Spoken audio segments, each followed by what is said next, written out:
It's Monday morning and I spent a little bit of time with my new Granny Stripe shawl this morning with my first coffee. This crochet-along project is bringing me so much joy. It's just the perfect slow start to my mornings. I plan to share all the yarn details I'm using in this project with you later on this vlog. And as much as I didn't feel like working out this morning, that's exactly the same amount of satisfaction I feel at the end of it. I never regret making time for my workouts. In today's video, I'm sharing a bit of cozy time at home. We'll spend time in the kitchen making healthy homemade food and spend some time catching up on my Granny Stripe shawl progress, and I'll show you the yarns I've gathered for this crochet along. Welcome and welcome back. If this is your first time here, I'm Moran, sharing gentle moments of daily life here in Israel. I hope this video brings a bit of calm to your day.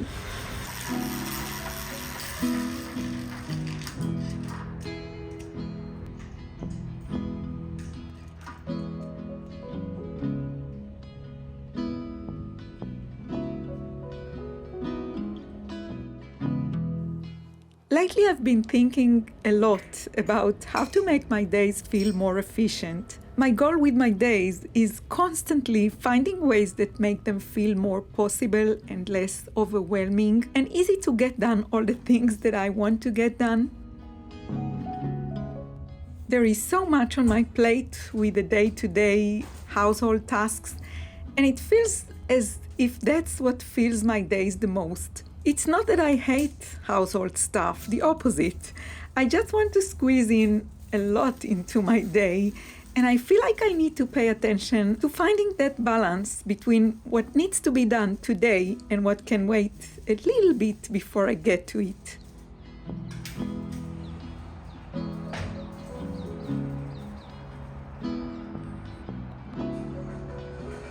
I am really looking forward to spending time with my new Granny Stripe shawl this afternoon to share with you some of the yarn I started to work with and maybe to add a few rows during the golden hour, which is my favorite time to get cozy with my makings.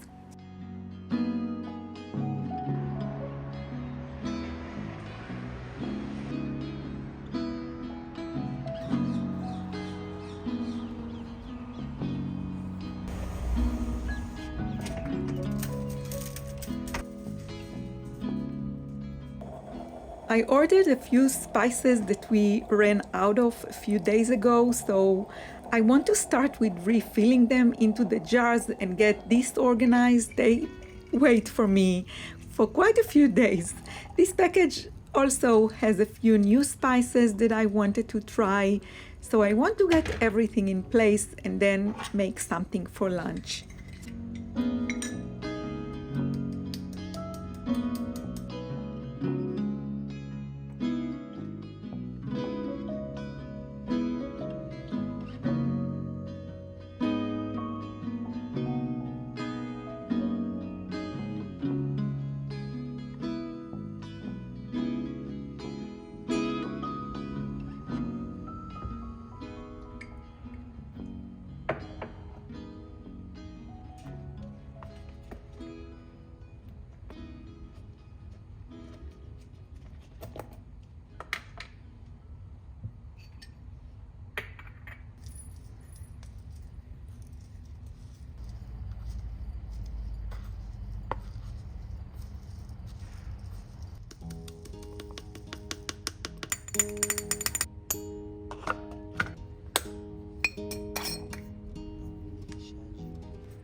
The colors of these spices are so vibrant. Really, just looking at them feels like a color therapy session.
So now that I'm done with the spices, I want to start with the cooking.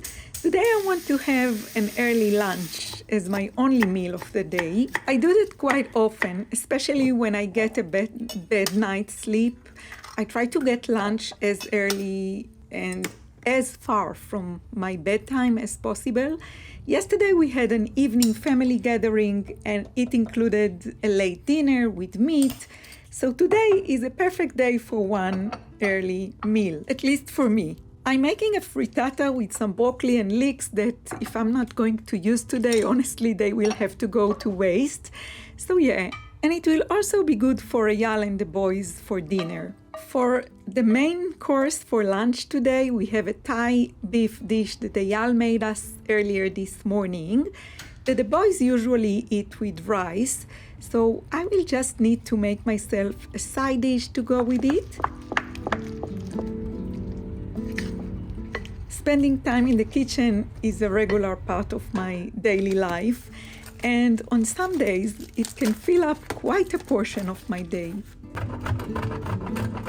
But at least I know I get to feed our family with home-cooked meals. And even though they eat outside, I know that the majority of what they eat is the food Eyal and I cook from scratch.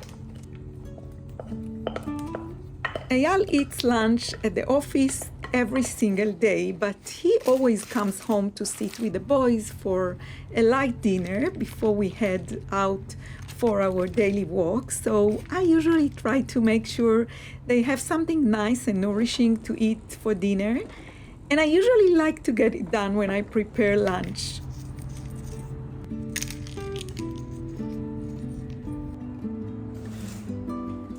In most days, I will skip dinner. It's something I've done for the last few years, and it works best for me. Friday dinner is exceptional because it's our family weekly dinner, usually with my dad and my mother-in-law. So this weekly gathering, is too important for me to skip it.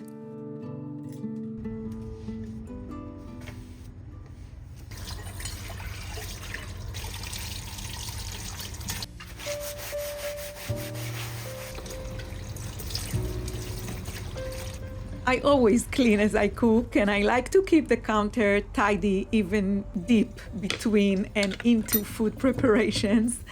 It just feels less overwhelming for me this way, and it helps keep the kitchen calm and organized. The cooking clutter doesn't pile up in a way that feels too much to me to handle. And it's just one of those small habits that makes the whole process feel more manageable. This side dish that I'm making now is something that we can eat together with the Thai beef that Eyal made for us for lunch earlier. I'm starting with some chopped celery. I heat it over ghee and then add the mushrooms. We have plenty of mushrooms in the fridge that need to be used up. I add some chopped cabbage and a little salt and let it all cook together. Meanwhile, I'm chopping some green onions. And I'm so proud and happy to pick our homegrown parsley and cilantro. And I'm trying to pick from the edges so I don't hurt the beautiful bouquet shape of them.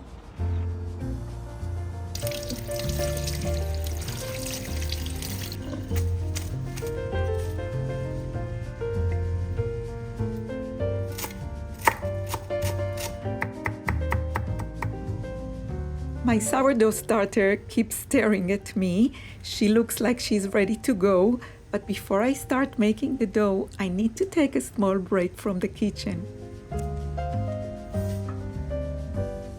I keep reminding myself to find that balance between what really needs to be done today and what can wait a little before I get to it. I think I need a few quiet moments of reading on our urban and very noisy balcony garden, and maybe water my succulents while I'm out there. And I also want to take a picture of my coziest memories blanket to add to my making journal. I just finished row 16, and I like to make a photo after completing each row to document this long and magical process.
So, I think I did it. Everything is ready for me to sit and enjoy the early lunch I planned for myself for today.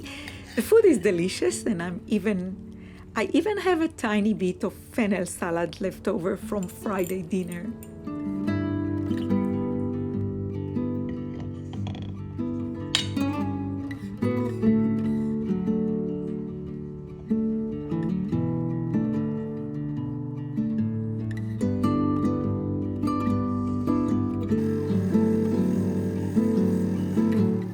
And now I have plenty of time to sit with my Granny Stripe shawl and share with you the yarns that I'm using. A lot of you have been asking about the yarns and if I could share more about what's in the basket.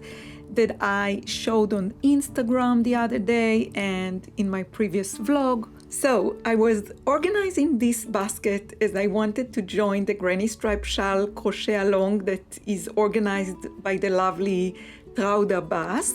I shared all the details about it in my previous vlog. I gathered all the soft earth tone wool that I could find in my stash, inspired by the honey colors of the Cotswolds villages. It was when I just finished editing this travel vlog, and if you're not new here, you know I don't have a huge stash, so I had to work with what I have to create a color story that speaks to me. Everything here is fingering weight wool, most 4-ply sock yarns, but there are other fingering qualities too. I have a few skeins of Arwetta by Phil Colana, a Regia tweed sock, Cascade Heritage 4-ply fingering wool, and a few hand-dyed ones, including some hedgehog fibers in soft tones. I also pulled out a few minis and scraps from my Coziest Memories blanket project bag, and I'm sure I will go back and forth adding more colors as I go, just letting the process guide me, and as always I will go with what feels right for the color story and not get too strict with the concept. My first 2 rows here are made with Ultimate Sock by Malabrigo in color Oro that I used in 2 of my M-Day scarves, and I even used the silk mohair held double in 1 stripe, which feels a bit more fluffy than the other yarns, but I just love it. I just finished the first part here, which has a few increases that are made to shape the shawl to lay softly on your shoulders.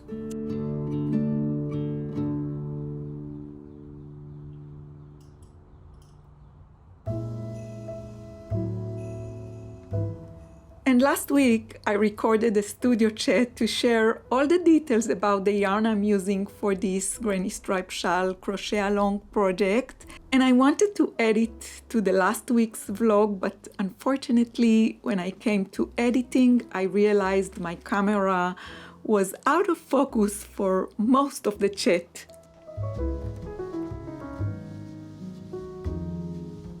Here I'm showing my first Granny Stripe shawl that I made while writing down the pattern. I will leave a link to the pattern in the description box for you. I just finished all the increases, 3 double crochet cluster going color Oro. Color story. And I have this basket in my studio. When I was looking for the warm kind of like mauve, peachy mauve color, I went to this basket and found it here. So yeah, it was funny how it turned out of focus, but let's go back to this shawl that I started now. Until now, I've changed colors every row, so each row is made with a different color. And I'm using a 3mm crochet hook, but I strongly suggest that you check and see what size hook creates the drape and softness that you want to achieve for a shawl. And of course, I stretch and fold my dough as I share all these yarn details with you. My first Granny Stripe shawl was made entirely out of fingering scraps, and it turned out so colorful and cheerful. And for this one, I'm keeping the palette softer, but still vibrant in my own way. But honestly, the only rule for the color story is that it speaks to my heart. I gathered everything that felt right, yarns that felt like they belong together, colors that tell a story of cozy stone cottages and golden countryside light. I'm so grateful for Trauda for organizing this crochet along, not just because she chose my Granny Stripe shawl pattern for her winter CAL, which really means so much to me, but also because she made me realize how much I needed this project in my life right now. And I'm also so grateful to all of you who already joined this cozy winter CAL.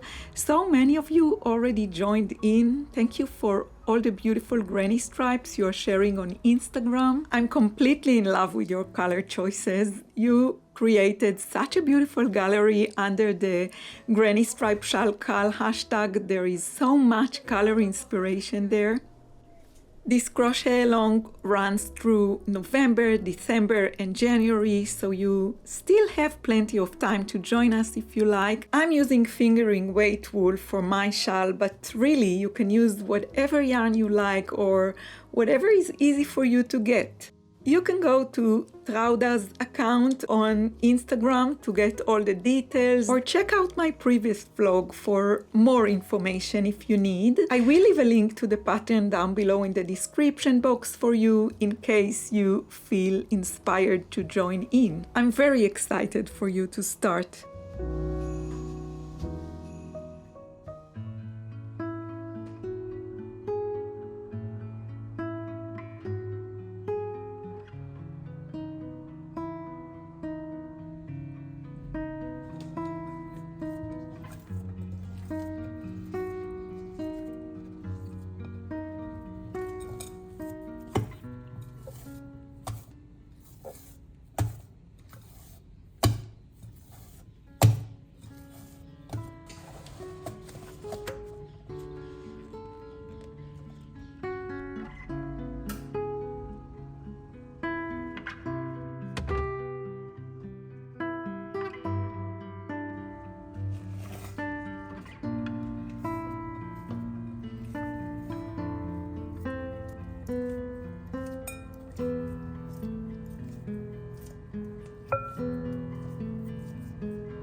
הכנתי לי ככה.